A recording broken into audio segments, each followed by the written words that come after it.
Bonjour, bonjour, bonjour, bonjour ma grande, je suis vraiment ravie de te retrouver. Je crois que c'est la première vidéo face caméra depuis le début de l'année, oui, oui. Il me semble que oui, c'est la première vidéo depuis le début de l'année. En tout cas, j'en profite pour vous souhaiter une bonne année. Hein, c'est pas faute d'avoir essayé de partager du contenu ici. Hein. Je sais que j'ai déserté depuis un certain temps, mais c'est parce que voilà, je suis sur le terrain, je suis tout le temps dehors.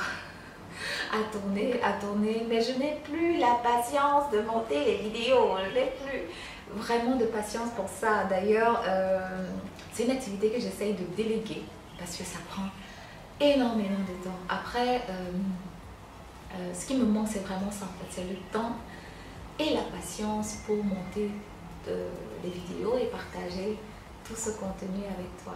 En tout cas, ça me fait vraiment super plaisir de te retrouver. Et si tu tombes sur cette vidéo pour la première fois, je m'appelle Christelle Bubiche.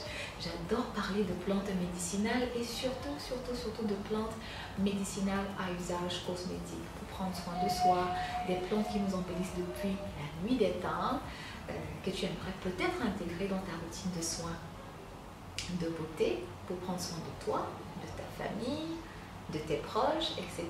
Donc on va vraiment formuler ici des soins sans chichi, sans formulation complexe, qui ne sont pas moins efficaces pour autant. Attention, comme je dis souvent, tout dépend de la qualité de l'ingrédient que tu vas utiliser.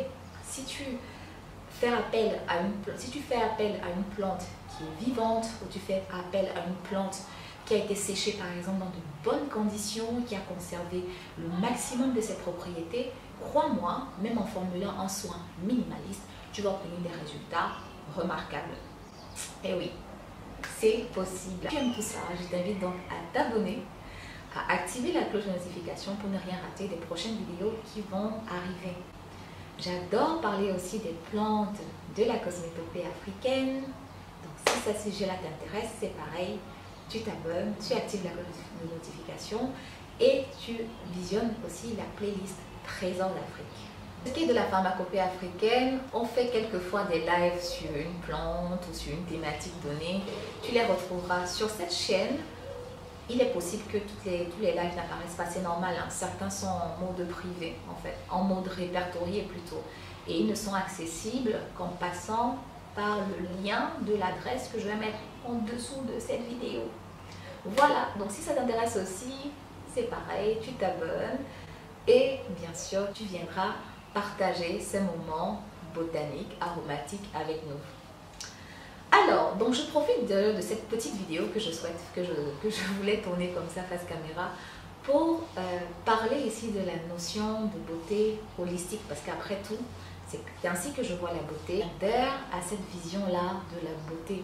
Je l'ai compris au fil du temps, avec les années, qu'on ne pouvait pas considérer la beauté seulement comme quelque chose d'extérieur. Et que de toute façon, pour obtenir de l'efficacité dans nos soins, qu'il fallait tenir compte d'autres dimensions. Alors, ce que je veux dire par là, c'est que quand on parle de beauté holistique, c'est prendre en compte sa beauté, la beauté dans toute sa globalité. C'est-à-dire que j'ai un problème de peau, ou alors j'ai un problème d'acné par exemple. Je vais prendre le cas de l'acné parce que je me sens directement concernée. Donc, l'acné par exemple, pendant longtemps, au tout début, je faisais à peu près comme tout le monde, enfin comme la plupart des gens. Voilà, mon acné, j'essayais de traiter le problème à la surface, d'appliquer une crème qui va faire disparaître les boutons, d'appliquer une lotion qui va faire disparaître les boutons, d'appliquer derrière des lotions qui vont faire disparaître les taches, etc. etc. Mais je n'avais pas encore compris à l'époque, plus jeune, que pour soigner mon acné, je devais aussi tenir compte de l'alimentation. Pour soigner mon acné. Et effectivement, à partir du moment où j'ai intégré cette variante-là, changer d'alimentation, adopter une alimentation anti-acné, mettre de côté certains aliments, ça m'a pris du temps, ça se fait progressivement. Mais il n'y a pas que l'alimentation. Et puis au fil du temps, je me rendais compte que mon alimentation, effectivement, avait déjà considérablement réduit mes boutons, contribué à réduire mes boutons. Et je me suis dit, waouh, mais c'est génial. Donc, je n'ai plus qu'à appliquer des lotions, des crèmes et des savons de toutes sortes, mais en plus, là, j'ai changé d'alimentation et mon visage s'est transformé. Et à ce moment-là, je me dis, bon, c'est bon, j'ai la solution miracle. Prendre soin, adopter une routine naturelle et végétale à l'extérieur, manger certains aliments à l'intérieur, éviter d'autres sucres raffinés, farine raffinée également. J'ai adopté toutes les farines sans gluten depuis, depuis des années. Adopter certaines huiles végétales, etc., etc. Et au fil du temps, peu de temps après, j'avais encore des poussées d'acné, des problèmes, des moments où j'avais vraiment énormément de boutons, énormément de taches, etc.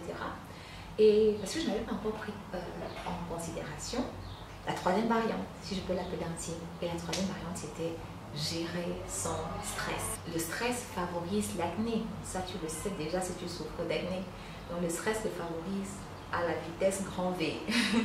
Donc, tu peux faire tous les efforts du monde, manger bien comme il faut, utiliser des soins végétaux en externe, des soins naturels en externe, mais te retrouver encore quand même par moment avec des boutons. Il faudra peut-être penser à ce moment-là à mettre en place les moyens, les techniques, les astuces pour gérer son stress. Pas pour éliminer le stress définitivement, parce que le stress il sera toujours là. C'est notre capacité à le gérer qui va faire toute la différence. Donc, gestion du stress. Alors, je me dis, oh, mais c'est top, j'ai une routine naturelle en externe, j'ai adopté une alimentation belle peau, diététique, anti-acné, etc. Je sais gérer plus ou moins mon stress. Normalement, tout devrait être parfait. Sauf que là encore, ça peut arriver qu'il y ait des moments où, voilà, tu fais de nouveau des crises, etc. Donc, tout ça pour dire qu'en fait, quand on veut prendre soin de soi, on doit tenir compte de toutes les dimensions. Donc, on ne va pas juste se dire, j'applique la crème miracle, le problème il est résolu. Dans tous les cas, même si le problème, même si tu arrives à résoudre ton problème, il est fort probable qu'au bout de quelques semaines, de quelques mois, que le problème surgisse de nouveau. C'est tout simplement parce que tu as traité la conséquence et pas la cause. Dès que tu souffres de problèmes, que ce soit d'acné, bien sûr, il faut consulter un dermatologue, c'est important de le préciser. Mais aussi, il faut tenir compte vraiment d'autres aspects de sa vie. Son environnement aussi, c'est très important. L'environnement, je ne l'ai pas dit, je parle de gestion du stress. Il y a l'environnement également. C'est-à-dire, tu peux être avec des personnes qui sont toxiques, qui te donnent des boutons. D'ailleurs, l'expression « quelqu'un me donne des boutons », c'est pas une expression tirée du chapeau. Elle n'a pas été formulée comme ça au hasard. Il y a vraiment des personnes qui vont te mettre dans un état de stress tel que tu vas faire des crises et des poussées de boutons, des crises d'acné en fait. Donc, prendre soin de soi en beauté holistique, c'est vraiment prendre compte de toutes ces dimensions-là. Si je veux soigner mon acné par exemple, ok, je consulte un dermato, oui, je peux adopter une routine de soins 100% naturelle, je peux oublier un peu les savons, parce que voilà, là j'y reviendrai, et adopter d'autres types de nettoyants. Je peux adopter une alimentation anti-acné en éliminant le sucre blanc, les sucres raffinés, les aliments à indice glycémique trop élevé par exemple.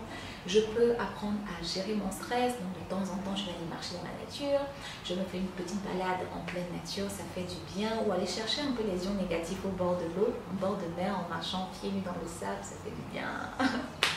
Par exemple, et gérer son stress, ça passe aussi par s'accorder un moment agréable pour soi-même, tout simplement.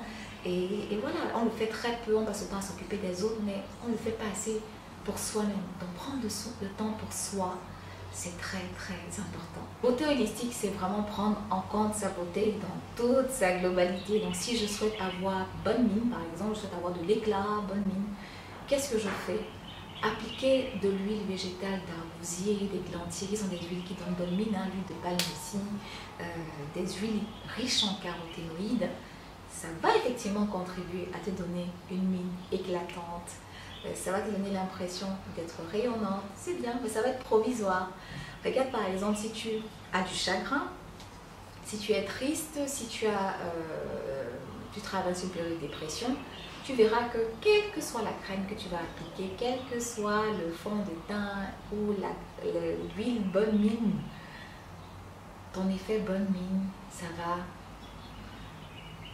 ça dure pas en fait. Et puis de toute façon, ça va se voir qu'il y a quelque chose qui va pas.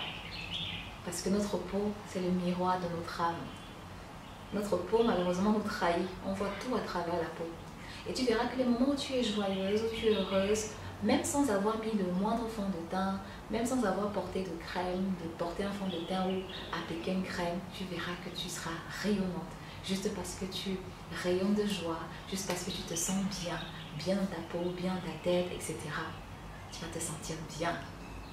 Et c'est ça la beauté en fait. Hein?